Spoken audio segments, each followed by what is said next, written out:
Good morning. Good morning. The gospel lesson we just heard, we actually have an icon of that. It's on the front wall here on the right.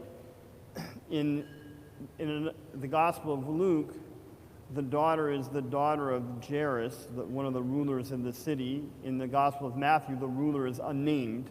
So this icon says in Greek, the healing of the daughter, or the raising of the daughter of Jairus.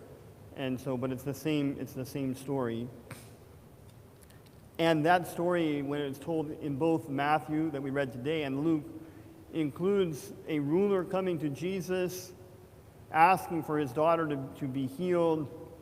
And while Jesus is on the journey, a woman comes and touches the garment of Christ.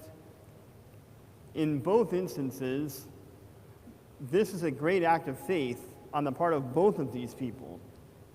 And faith works in concert with God. God does not come and impose himself on us, but God works in concert with our faith, and our faith works in concert with God.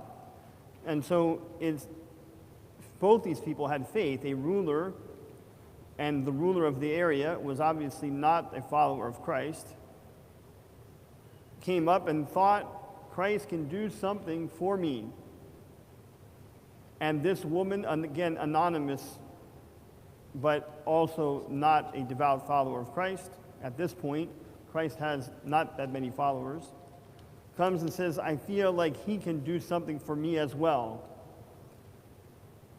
In the instance of the woman, she says, if I just touch his garment, even if I don't ask him to do anything, if I just sort of sneak there and touch his garment, something can happen for me.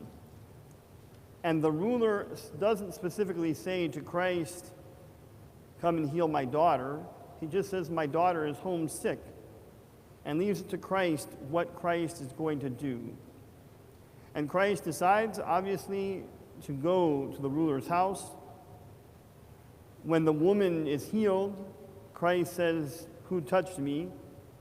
And of course, the crowd around him and the disciples say to him, there are so many people here, anybody could have touched you. But Jesus sees the woman's faith, and he sends her on her way healed and happy. Then he comes to the ruler's house. The daughter is already dead. Jesus says that he can do something, and everybody laughs at him.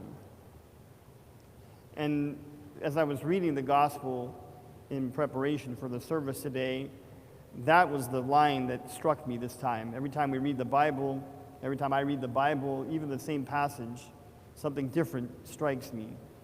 And this time, it was like the word laugh just jumped off the page.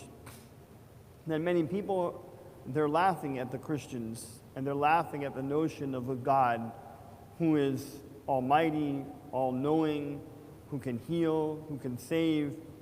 This sort of flies in the face of how we're being raised in our country, that the highest authority is ourselves and whatever we can do and whatever we can get our hands on, and the idea that I'm going to serve somebody else is almost laughable to people. And so this again is where our faith comes in. That woman that came up and touched Christ's garment didn't wonder, will the people laugh at me? She just said, this man can help me. And the ruler didn't say, even when people were laughing at the house, he didn't say, Jesus, go away, my daughter is dead, there's nothing you can do for her. He stayed in the game. He invited Jesus at his house. And then Jesus brought the daughter from dead to life, something that had never happened before, something that no one could have even conceived of. And so there are lots of people that are outside of Christianity that are laughing at us. You stay in the game with your unseen God. And my answer is yes, I stay in the game. I believe in God. I don't need to see God in order to believe. I don't need God to come and do something magnificent in order to believe. God has done magnificent things throughout my whole life, starting with just today being able to wake up and breathe, to see the light of another day. I saw the sun rise every day this week, and I took Nicholas somewhere this morning early on and saw the sunrise again. And I said, look at this amazing universe that God has made for us, that the light of the sun comes up every day to brighten our day, to give us warmth, to grow our food. God made that. We didn't make that. And so we have to keep our faith in a God whose energies we experience and whose essence we don't necessarily experience. And on that note, again, we experience one way to understand God is like how we understand the sun. We feel the energy of the sun, the rays of the sun, the warmth of the sun, even though we don't go and touch the sun. And we can't even look at the sun for more than a second or two. So we don't understand or experience the essence of God, but we experience his energies all the time. And from there is where we build our faith. So coming today and experiencing worship is one of God's energies. To experience the Eucharist, another one of God's energies. But experiencing even a little bit of the energy of God hopefully builds faith, and faith keeps us in the game, and faith is what allows us to stand firm even in the face of people who laugh at us who have faith.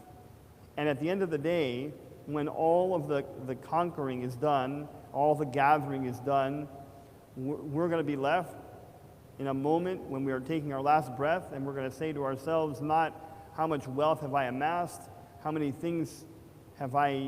people have I become famous to, but we're going to ask ourselves, do I have faith now that I will close my eyes in this life for the last time, that I'll open them to see the majesty of God? And that's what faith is, and that's what we're supposed to be doing in our life, is building a life of faith to bring us to that moment when there's not going to be any laughing for those who have stayed faithful, but there's going to be peace and joy and everlasting hope for us. And so that's the lesson for today, that we can approach God no matter who we are, no matter what our situation is, approach God in faith and allow God to do the work as he wishes. But our faith and God, they work together in concert. And so today, God will send his Holy Spirit on us, but he sends his Spirit on us who are present.